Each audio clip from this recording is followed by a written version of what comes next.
12.5% of the population, which is more than 1 billion people, is how big the PC gaming audience is going to be by 2028, according to Newzoo's latest report. That surpasses consoles. And it does make sense, right? Like, the new Xbox is going to just be a PC with a gaming mode. The PS5's growth is stuttering to the point where you have Capcom people saying that there's a PS5 barrier, and the Switch is great as a companion to your gaming PC. And even with component prices limiting top-end performance, you don't need that to play the vast majority of PC games. And Newzoo now says the PC games revenue will overtake consoles by 2028, and that's for the first time since 2016. And compared to what it was like when I was a teenager and the awful state of PC ports, I know we have a few rough ones, but to have PC as it is now, where we have the likes of Resi Requiem sitting alongside Slay the Spire 2, both of which putting out huge numbers, is a beautiful thing. The scale is unprecedented, but scale and success are not the same thing.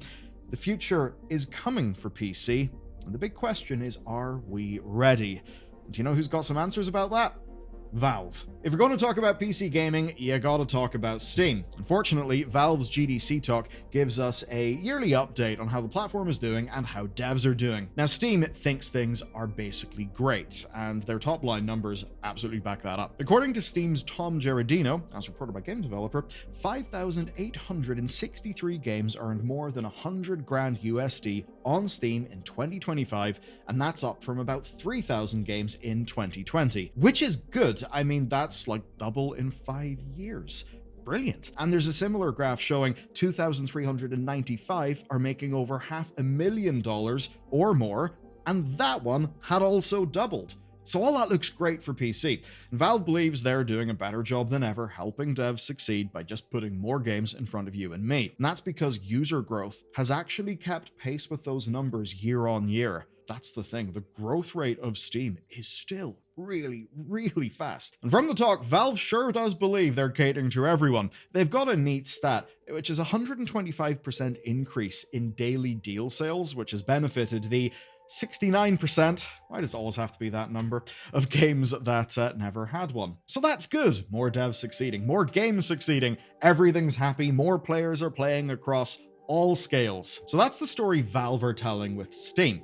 And Newzoo's data does suggest that the PC market will keep supporting that trend if this year's numbers hold. But here's where consoles enter the picture, because that's where the biggest games sell at $70. Look, PC gamers, I'm one, you're one, we kind of all know we're sort of a bunch of cheapskates. Now, about 70% of all games are probably first-party titles or major releases. But on PC, the sheer scale actually means a far more equal split of game sales. 39% are above $50, 25% are between $30 and $50, and 32% are below $30. Now, you do look at that and think, well, that's great news. I mean, if PC is going to dominate, then that means more and more small teams and indie games will get bigger audiences. So if all this stuff is good, right? And it all just seems amazing, why are some indie devs not sure if this future will actually benefit them? Is this one of those cases where the top-level statistics look really good, but where in reality, they could just be, you know, putting a fresh coat of paint over a moldy wall? Because as it turns out, there are some struggles. Okay, back to that Steam graph, right, where we saw the 5,863 games earning over $100,000 in 2025. The thing about that is we need context, and to give that context, we have Mike Rose of the indie publisher No More Robots. He pointed out that of all of the games in Steam, only 4% total made that much. So if you just saw that number from Valve, you would think, holy shit, this is absolutely amazing. But as a percentage of overall games on the Steam platform, well, the percentage of winners is still real tiny. And importantly, the graph doesn't say new games. And this is where, you know, statistics tell you what the statistics tell you. They don't tell you what they don't tell you. And underneath those stats, there can be other stats that are worrying. And that's what we're going to get to. So Steam's best-selling games of 2025 have got some things like Schedule 1 and Repo. Yeah, those might be in the top 12, but so are Counter-Strike 2, PUBG, and Apex Legends.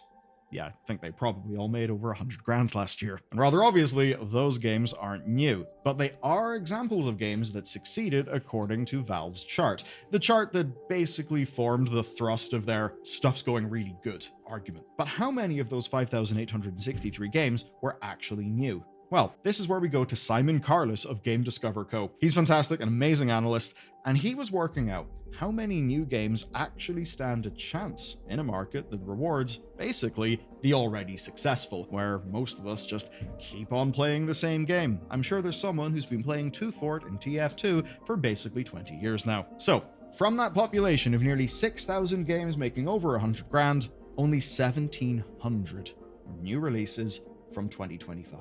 And that number is just 8.5% of the whole year's output. Now, only about 600 made more than 500 grand. Good for them.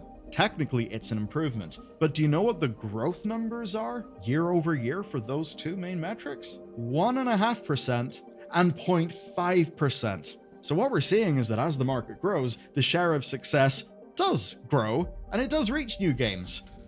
But barely. And that's because, as Simon notes in his report, Steam are not thinking of success in the same way that game developers do. Game developers need to make enough money to pay off their funding and hopefully survive for long enough to make a second game together as a team. Of course, as far as Steam's big headline number is concerned, none of that stuff matters. I mean, from their perspective, they just want games that they can sell forever on their storefront, which is completely fine and reasonable.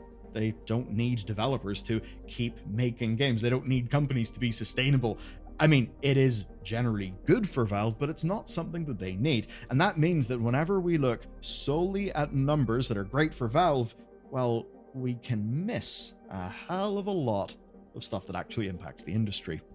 And here's where we're going to get a bit more specific, because 100 grand is really not that much money, right? For a game being developed by pros. And remember, 57% of PC games are priced well below $50.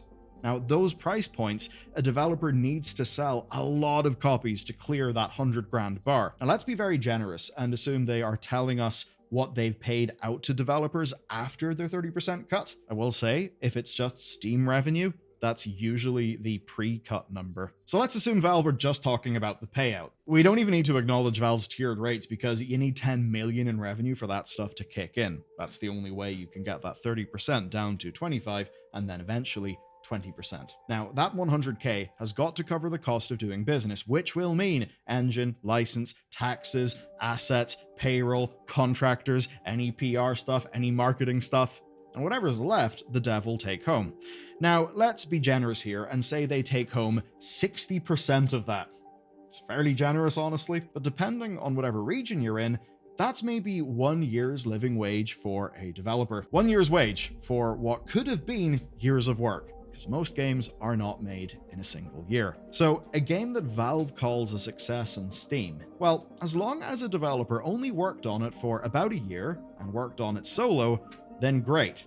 It's sustainable, which means in reality it isn't sustainable, not for everybody. Certainly not if you're a dev in Europe or America and you're paying those sorts of costs. Now, breaking past that barrier in a way that actually allows devs to survive and to make a second game is really hard. And that raises a question that matters a lot more than any revenue graph, and that is, can the platform actually connect these games with the people who want them? It's called discoverability. It's the one place where Steam has a big leg up on the competition, but it still is the #1 struggle of this industry. Steam discoverability is what sets PC gaming apart from the hell that is the eShop or the PSN store, and it really is what lets indies thrive. Without it, external marketing would be the only major thing that matters. That external marketing is hard and expensive. A streamer playing your game could spike up sales. A developer could buy out slots at every showcase for a year if they somehow had access to lots of capital. But as developer Brendan Keogh suggests,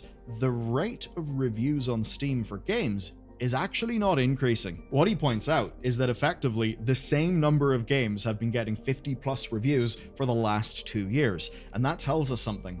Tells us that this whole pipeline, the thing that makes this market work, has a major choke point. And that choke point is how many people can actually find and buy games. So right now, even as the audience grows, discoverability is not keeping pace. There are incremental improvements year on year. We've talked about some of them on the channel, like the upcoming release calendar feature that Steam put in, but those are iterative improvements when really what we need is an actual step change improvement in discoverability. And here's what makes this really goddamn urgent. The growth that's about to hit PC gaming might not make this easier.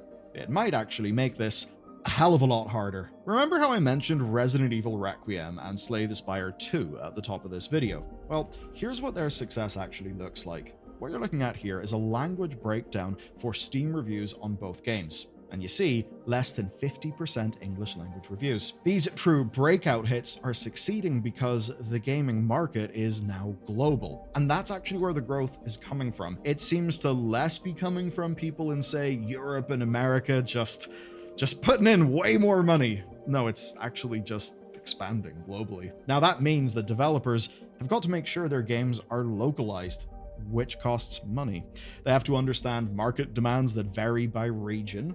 And for us, as Western audiences, accepting what's popular by the numbers, well, might not always make sense to us, because now those numbers are being driven by people outside our region. And that's kind of the future of PC gaming. The economics are pointing one way.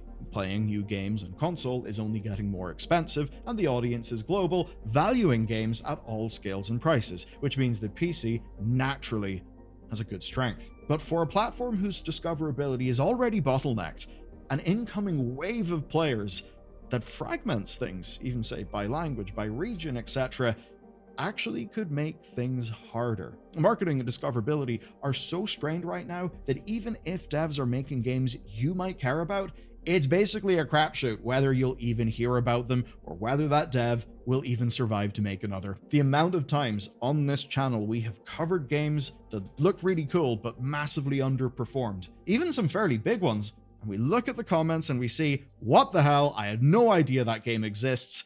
That was completely up my alley. I wish I knew about this earlier. Of course, for the dev who has since downsized or shut down, that's rather immaterial. And what that is the promise of PC gaming actually not being met by reality, not being met by the systems we've got. It's the idea of a platform where every dev at every scale can reach you, the audience that actually wants their games. That's basically where we're failing right now. We've got about 3 years, it seems, before this projected moment where PC kind of tips the scale and becomes dominant. That kind of means 3 years to solve what is, I think right now, and is only going to be even more so, the biggest problem in gaming. That is discoverability. So my question to you is, what do you think the best solution to this problem is? I know this has all been heady analyst land, so if you want a story with some red blood and things actually happening right now, check out this. It's our analysis of what's going on with Marathon.